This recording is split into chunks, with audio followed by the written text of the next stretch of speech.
bem? Nós estamos aqui hoje para falar sobre mais uma obra cobrada aí pelo vestibular do Unicamp, a prova que vocês farão no domingo. É a última obra, inclusive, que a gente vai comentar, pelo menos agora, para a primeira fase. E aí, dependendo da necessidade, daquilo que vocês deixaram de comentário para mim, se vocês quiserem, a gente pode voltar para a segunda fase para fazer mais alguns comentários que sejam pertinentes. Antes de eu começar, gostaria inclusive de agradecer as contribuições que vocês têm deixado aqui para mim. Muito obrigada pelo retorno. Obrigada também pelos elogios que vocês têm feito. Eu fico muito feliz com o fato de eu poder ajudá-los, né? Com o fato de que vocês realmente conseguem perceber que a essência desse trabalho que está sendo desenvolvido aqui, juntos, né? Eu com vocês, é justamente de fazer algo mais profundo mesmo, né? Da gente proporcionar análises que sejam mais aprofundadas e que saiam daquele lugar comum que é muito comum, inclusive aqui no YouTube, né? Da gente ter uma vasta oferta, muitas possibilidades, só que de algo tão superficial e tão sem sentido que a gente realmente nem consegue entender como que aquilo possa ter sido produzido, né? Mas enfim, muito obrigada então por vocês estarem contribuindo e participando e compartilhando comigo as suas impressões, tá? Vamos falar então de Poemas Negros, uma obra do Jorge de Lima. Inclusive, talvez possa ter gerado um certo estranhamento aí, né, em vocês quando viram lá a lista dos livros obrigatórios da Unicamp. E por que esse certo estranhamento? Porque não é um autor que a gente normalmente menciona, né, ou que a gente normalmente estuda sobre ele na escola. E, inclusive, no momento literário, né, que ele representa, nós temos outros nomes tão grandiosos, né, que a gente acaba não levando em consideração o nome do Jorge Lima. Só que a gente vai ver que não é por acaso que o Unicamp traz essa cobrança para a gente esse ano, né? Porque a gente está falando da segunda geração do modernismo no Brasil. Nós já temos outras obras representativas, né, que foram lidas por nós, que representam muito bem esse momento, como Graciliano Ramos ou ainda Jorge Amado. E quando a gente olha para essa obra aí do Jorge Lima, a gente vai ver que nós temos a mesma perspectiva sendo discutida, porém sob um outro viés, né? A gente já falou disso aqui em outros momentos, em outros vídeos, da gente ter, de repente, o mesmo momento literário sendo contemplado por obras diferentes, só que vieses diferentes sendo apresentados para a gente. Então a perspectiva é exatamente a mesma, porque a gente está analisando o mesmo contexto histórico, literário e tudo mais, porém a forma como a gente vai abordar essa perspectiva são formas diferentes, né, na verdade. Então é exatamente isso que a gente vai observar em Poemas Negros, né? Antes de eu falar tanto do autor quanto da obra em si, vale a pena também a gente fazer a seguinte consideração. Quando a gente pensa na condição do negro aqui no Brasil, várias coisas vêm à tona, sim, de imediato, né? Então, pessoal, acredito que a principal delas mesmo seja a questão do preconceito, né, do racismo propriamente dito. E quando a gente olha para trás, né, inclusive a gente já foi convidado a fazer isso em outros momentos, para falar a respeito da origem desse racismo, a gente sabe que ele tem origens muito profundas, né? E entre essas raízes, a questão da desvalorização da cultura negra. Isso é algo muito forte, muito marcante e é o que vai permear toda a obra aí do Jorge de Lima em Poemas Negros. Por quê? Qual que é a intenção do Jorge de Lima com a obra? Justamente fazer com que a gente reconheça que a contribuição do negro para a formação da cultura brasileira é uma contribuição muito grande, né? E quando a gente entende por cultura, não sejamos tão simplistas a ponto de considerarmos somente os hábitos, né? Somente aquelas questões que estão relacionadas à comida ou à música, né? Ou ainda algumas outras questões aí relacionadas a hábitos. Cultura é um conjunto mais amplo de valores, né? Principalmente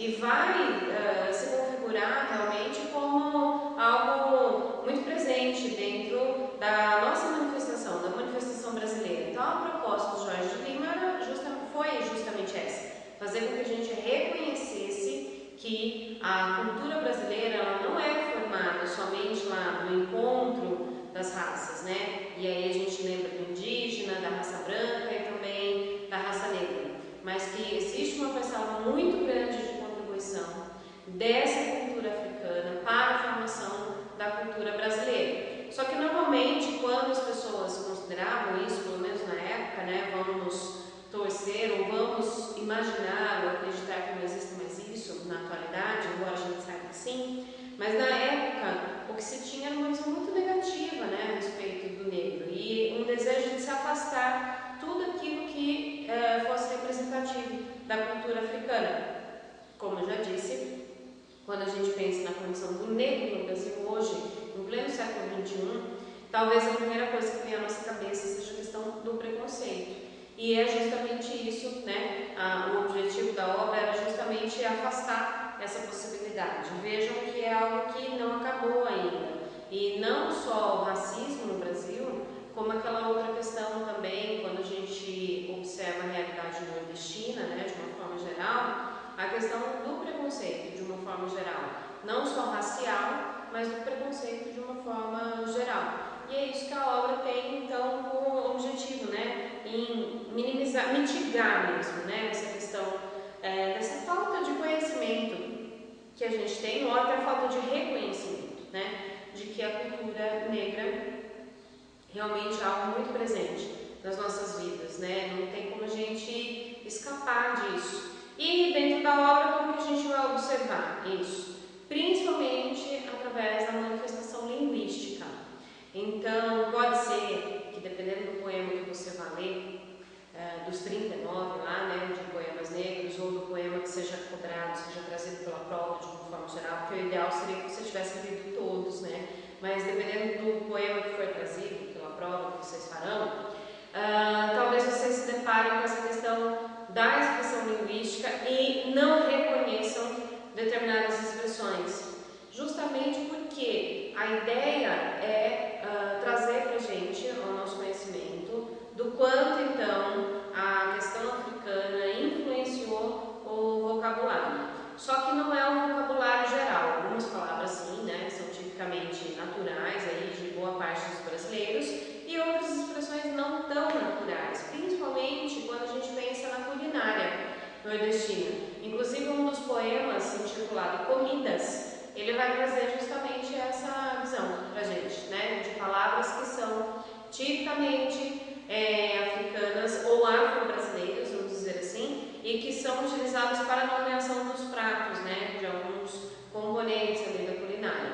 Talvez aqui na região sudeste a gente não tenha um amplo conhecimento. Talvez você que esteja na região norte, nordeste, já esteja mais habituado com determinadas expressões, né, linguísticas, e aí você não sentiria tanta dificuldade assim. Mas aqui no sudeste ou ainda no sul, talvez a gente pudesse ter um certo estranhamento. E a proposta é essa mesma, né, incutir essas palavras no nosso vocabulário, porque dependendo da região elas já estão mesmo no vocabulário, a gente que não tem esse amplo conhecimento, né? Então é uma questão interessante também. Sobre o autor, o que é interessante a gente saber dele? Como eu já disse lá no comecinho, ele vai então, essa obra, né, vai representar o segundo momento do modernismo no Brasil. Não vou me demorar nessa questão do que significou o segundo momento do modernismo no Brasil, porque nós já fizemos isso em outros vídeos, né, lá no vídeo de Vidas Secas, ou Caminhos Cruzados, ou ainda de Capitães da Areia. Então eu não vou ficar repetindo aqui a mesma história. Se você não assistiu, depois olha aqui, né, no meu canal os outros vídeos para vocês terem ideia exata do que esse momento representa. E como representante desse momento, ele vai ter aqueles mesmos ideais lá da desigualdade social, da questão da realidade nordestina, né, que será colocada de novo em evidência pra gente, só que de uma forma diferente daquilo que o Graciliano Ramos fez ou o Jorge Amado. Porque a gente vai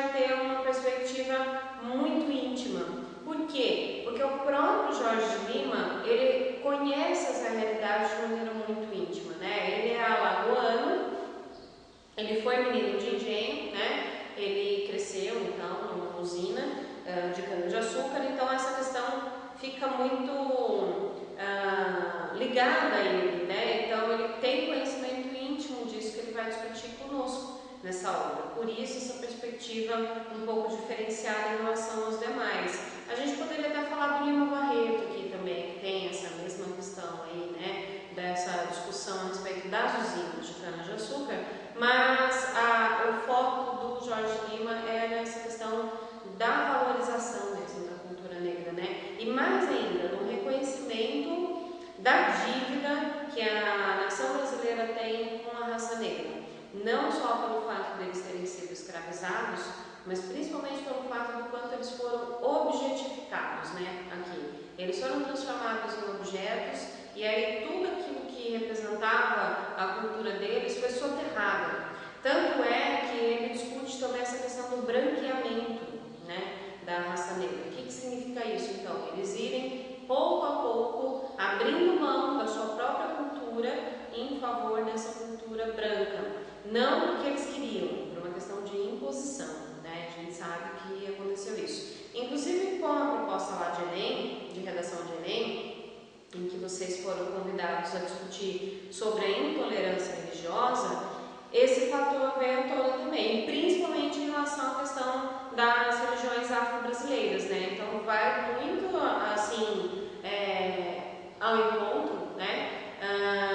Dessa discussão proposta pelo Enem, essa leitura que a Unicamp cobrou agora, da gente começar a fomentar mesmo essa discussão sobre de uma forma diferenciada, não só falar que nós somos contra o preconceito, que todos nós somos iguais, mas querer continuar, aliás, querer que os negros tenham a sua ideia de origem, de raça, naquilo que a cultura branca representa, assim como para o indígena, né? A gente tem essa visão também de que eles deveriam abrir mão mesmo da sua cultura, de toda a sua herança cultural, porque o mundo evoluiu, o mundo é outra coisa e aquele tempo já acabou, e aí há inclusive quem os olhe pela TV, por exemplo, os indígenas, e pense, nossa, que gente atrasada, né? É bem essa questão da dominação mesmo, da imposição cultural. Então é essa discussão que o Jorge Lima vai proporcionar para a gente na sua obra, de maneira muito interessante, como eu já disse, pela questão das expressões linguísticas e também pelo fato dele personificar esses valores através de alguns personagens. Por exemplo, a gente tem um dos poemas que é intitulado Essa Nega Fulô. Então essa Nega Fulô é uma espécie de uma personificação, né, que seria essa questão da mulher negra, assim como outras figuras ou ainda as próprias entidades religiosas, né? Essa questão também é interessante, a religião vai aparecer aí como pano de fundo de alguns dos poemas. Então não se assustem caso vocês estejam lendo e vejam algumas personagens ali meio que tipos, né, como eu falei, personificações que são frequentemente repetidas, frequentemente utilizadas, ou ainda aquelas expressões que são típicas da religião, das religiões afro-brasileiras, como, por exemplo, a quimbanda, como a umbanda, como o candomblé, né? Essas entidades, elas são referenciadas, inclusive um dos poemas também, né, tem como título o rei Oxalá e a rainha Iemanjá, né? Então a gente tem essa questão de, eu não sei vocês, mas eu particularmente, né? Eu não nasci, não cresci num meio em que essas questões tenham sido naturais, né? Esse conhecimento de religiões afro-brasileiras, para mim, não foi natural. Então, para esse seja o seu caso, né? Caso isso tenha acontecido com você também, eu acredito que isso possa gerar um certo estranhamento. Em alguns momentos, em alguns poemas, há referência à mandinga também, né? Que apareceu também na prova do Enem, que a gente popularmente chama de macumba, simplesmente, né? Sem saber exatamente o que significa. Então, é um fato de a gente trazer à tona a discussão a respeito da cultura. E não só trazer para a discussão a questão da cultura negra, a valorização, né, da cultura negra, como também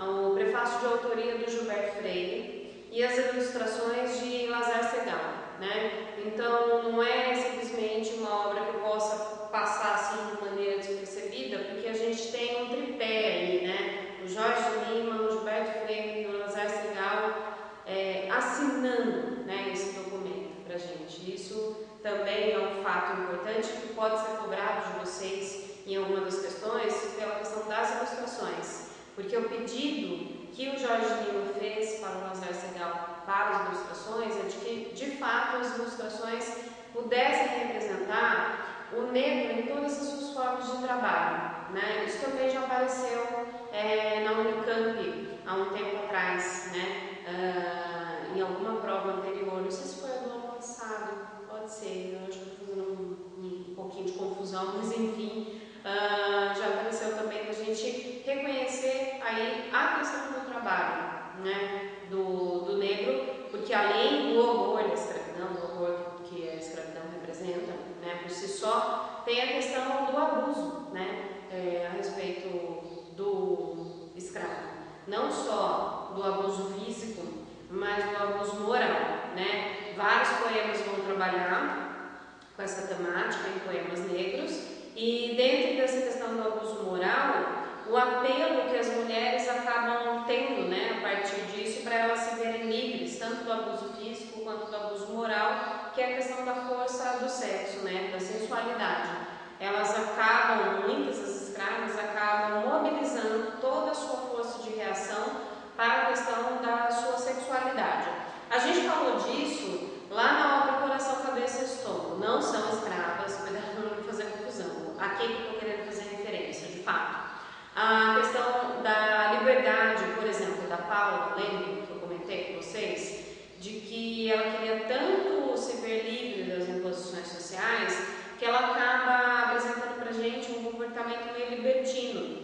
É exatamente isso que a gente vai encontrar nas escravas, justamente porque elas sabem da sua própria condição e a única forma que elas teriam de tentar burlar esse excesso de abusos, elas acabam então sensualizando e seduzindo os senhores, né? Então existem muitas referências a isso, né? Entre esses 39 poemas aí, né? Do quanto as negras acabam seduzindo o senhor, e isso acaba refletindo como algo até negativo, muito embora elas fizessem para ganhar liberdade, até para mostrar um certo domínio, né, uma certa forma, elas acabavam atraindo para si toda a antipatia das sinhás, né? Não só antipatia, mas como elas se sentiam ameaçadas, né, enciumadas e tudo mais, com esse tipo de relação das escravas com os seus senhores. Inclusive, o que a gente vai ter aí com frequência são os filhos bastardos, né? A partir dessas relações aí amorosas, né, entre escravas e seus senhores, filhos bastardos que são mais brancos, inclusive, né? Que são mestiços, mas acabam sendo mais brancos e acabam gerando mais problema social ainda na época, porque a gente tem uma nova classe, né, que não se configura simplesmente como negro, também não é como branco, e acaba trazendo mais discussão. Em relação ao Jorge Lima ainda, pessoal, na sua obra ele apresenta para a gente 3 fases, né, diferentes. Uma primeira fase, que é de poesia parnasiana, ele está fortemente influenciado ainda pelo parnasianismo, né? A segunda fase dele, que é nordestina, que é a fase que corresponde então à confecção dos poemas negros, e a sua terceira fase, que é uma terceira fase mais mística, mais religiosa, que a gente não vai abordar porque realmente não está dentro aí da obra Poemas Negros, tá? O que a gente vai perceber? Que existe sim a presença da religiosidade,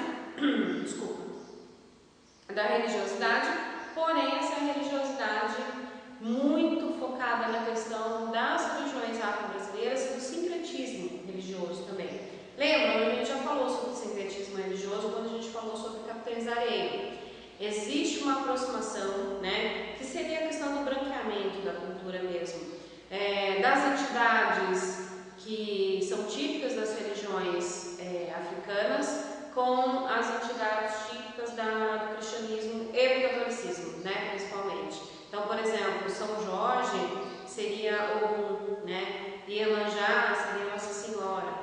Oxalá seria Jesus Cristo e por aí vai, né? Existem várias outras possibilidades aí de correlação, que é o que a gente chama de sincretismo, né? Simplesmente. Então essa é uma presença bastante forte dentro dessa obra também, tá? Outra questão importante, folclore regional, né? Também vai aparecer. Então algumas figuras típicas do Nordeste também, assim como as personificações lá que eu falei, africanas, também vão existir algumas personificações típicas do Nordeste, tá? Então vamos falar um pouquinho sobre alguns poemas para vocês saberem mais ou menos o que é que vai, o que os espera, né, pela frente.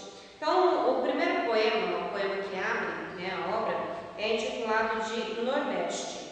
Então a gente vai observar justamente nesse poema a presença dessas figuras aí tipicamente nordestinas e da religiosidade nordestina também a gente vai observar, tá? E a questão eterna, né, do Nordeste, que vive sob a expectativa lá do regime de chuvas, né, ou da falta delas. Então a eterna expectativa e o quanto eles sofrem com o fato de eles passarem longos períodos de estiagem e alguns períodos de chuva. Os períodos de chuva correspondem a períodos de relativa prosperidade, né? E os períodos de seca correspondem à questão da miséria mesmo, né? Do esquecimento em que eles se encontram. O quinto poema é um poema intitulado Banguê, e aí ele faz referência direta às usinas de cana-de-açúcar. Aí a gente tem um fator bem interessante também para a gente comentar. Na obra do Carlos Drummond de Andrade, por exemplo, a gente viu, né, antes, quando o Sentimento do Mundo era cobrado, a gente viu a questão da modernidade, né? O que a modernidade representou como fator de degradação de valores que sejam essenciais. Em Banguê é exatamente isso que o Jorge Lima vai discutir, né? O quanto que os valores tradicionais foram perdidos em favor da modernização, né? Em favor da mecanização, inclusive, das formas de produção. Isso é importante a gente ter em mente, porque pode ser cobrado da gente também por esse poema, tá? E a gente vai perceber, inclusive, uma nostalgia, né? Essa relação de falta mesmo daquilo que já foi, né? Daquilo que já aconteceu. A presença do sensualismo, como já falei, né, para vocês, a respeito lá das negras, né? Essa Negra Fulô é o poema que melhor representa isso, né? São essas práticas escravocratas mesmo, que vão proporcionar a dominação aí, né, da figura feminina pelo sexo, né? Tem um dos poemas, um novo poema, denominado de Democracia. A gente vai perceber aí justamente essa questão do sincretismo religioso, não é por acaso que ele é intitulado dessa forma, né? E uma ressalva a respeito da nossa formação étnica e cultural, né? Que vai ser representada então dessa maneira linguística que eu falei. A gente vai ter tanto a presença de expressões que nos remetem à etnia indígena, quanto as expressões que nos remetam à cultura branca, assim como também as expressões que nos remetam à cultura africana, tá? Nós temos alguns poemas que vão trazer para a gente a questão da perspectiva histórica, né, que é aquela questão da valorização do negro, da contribuição, né, que o negro teve, né, na formação da cultura, e principalmente a questão da dívida que a nação brasileira tem em relação à raça negra, pela questão não só da escravidão, mas principalmente por tudo aquilo que o Brasil hoje em dia. Calma, não precisa dar risada ali, cair da cadeira e pensando, nossa, mas a gente não é nada, né? Mas tudo aquilo que a gente pôde se transformar só foi possível pela questão do trabalho do homem escravo, né? Do homem negro. Então, todos os nossos ciclos econômicos mais importantes, históricos, só foram possíveis, só aconteceram por meio desse trabalho, né? Isso é importante, a isso que se refere essa dívida aí, né, em relação à raça negra. Nós temos Pai João, que é o 35º poema, né, que representa isso pra gente, da obra, que representa isso pra gente, dessa dívida histórica, do sacrifício imposto, né, pela cultura branca, e a gente vai ter o branqueamento aí da cultura literatura negra. Olá Negro, que é o 39º, ou seja, o poema que vai encerrar a obra, né? Se puderem, pessoal, ler, né, esses poemas que a gente está comentando, eles são extremamente significativos e acho que vai ajudar muito vocês aí na hora da prova. A gente tem a questão da memória ancestral do negro. Eu já comentei isso em sala de aula, para quem é meu aluno presencial. De novo, estou eu aqui fazendo referência à obra televisiva. É uma obra que esteve no ar, não sei se já acabou ou se teremos outras temporadas, não sei dizer. Mas é uma obra que foi televisionada pela Globo durante um tempo, chamada Mr. Brown, com o Lázaro Ramos e a Thaís Araújo. Para quem já teve a oportunidade de ver pelo menos chamada do programa, eu acredito que vocês já tenham visto alguma coisa, né? Do programa, num primeiro momento aquilo poderia ter causado estranhamento na gente. Por quê? É um casal de negros bem-sucedido. Eles são bem-sucedidos porque eles são estrelas da música, né? E eles se vestem de uma maneira completamente diferente dos demais personagens, que inclusive não são negros, né? A gente tem um ou outro personagem lá negro que faz parte do núcleo mais imediato deles, mas a grande maioria do elenco não é de negros, né? Eles são todos brancos e são excelentes representantes da cultura branca também. E aí quando a gente olha ou para os penteados da Thaís Araújo, ou para as roupas e para as estampas, inclusive, das roupas que eles usam, nós temos justamente o fato de a gente ser remetido à cultura étnica, né? À moda étnica. E aí essa é uma questão que Olá Negro faz referência a essa memória ancestral que o negro tem, da sua força mesmo, né? Porque muitos dos negros que vieram para cá, trazidos como escravos, eram guerreiros, eram princesas, eram príncipes, né? Na sua terra de origem, e que foram transformados em nada, né? Então essa questão da memória ancestral, da gente evocar a memória ancestral, é algo presente aí em Olá Negro, né? Bem interessante. E também o fato da gente observar a oposição, né, em relação à figura do negro e à figura do branco. Em Mr. Brown a gente vê muito isso. Caso você nunca tenha assistido, procura lá no YouTube um trechinho, seja só para vocês observarem. O negro, dentro dessa perspectiva, independente dos problemas pelos quais ele passa, ele é sempre muito positivo, sempre muito musical, sempre muito solar. E o branco, às vezes, tem a vida mais resolvida, né, do que o negro, na época, claro que era mais, né, na época da escravidão, atualmente estou falando. Então, a vida mais resolvida, mas ele se coloca numa condição de penúria pessoal, né, de sofrimento pessoal e de, inclusive, autopenitência, que afasta ele dessa questão solar ou musical. Então, essa memória ancestral que o negro possui, né, do porquê que está tudo horrível e está dançando, está cantando, justamente porque ele traz em si essa questão do seu valor, né, da sua origem, quem ele é, né, sabe aquela coisa de identidade mesmo, quem eu sou. Não importa que momentaneamente eu esteja sendo tratado de maneira negativa, mas o que importa é aquilo que eu sou de fato, né, a minha origem de fato. Isso é interessante da gente observar nesse poema aí, Olá Negro, que é a obra que encerra a obra, extremamente significativo, né? Por isso que a gente vai ter essa questão do encerramento da obra por ele. E poderia muito bem, inclusive, que a Unicamp trouxesse trechos desse poema, né? Para que a gente pudesse analisar juntos, ou agora na primeira fase, ou na segunda. Bom, pessoal, então é isso. Espero que vocês tenham gostado, espero que eu tenha ajudado vocês. Do mais, é interpretação mesmo, né, do texto. E caso vocês tenham alguma dúvida, alguma sugestão, deixem nos comentários aqui embaixo para mim, para a gente poder continuar interagindo, tá? Quem não está inscrito ainda, se inscreve aqui no canal, que a gente tem ainda mais algumas obras da FUVEST para discutir. E também a gente volta aqui para as segundas fases, tanto da Unesp, quanto da Unicamp, quanto da FUVEST, principalmente em relação às obras Unicamp e FUVEST, tá bom? Boa prova para vocês no domingo, façam com calma, vai dar certo e estejam tranquilos, né, na hora da prova. ok? Um beijo para todo mundo, tchau, tchau!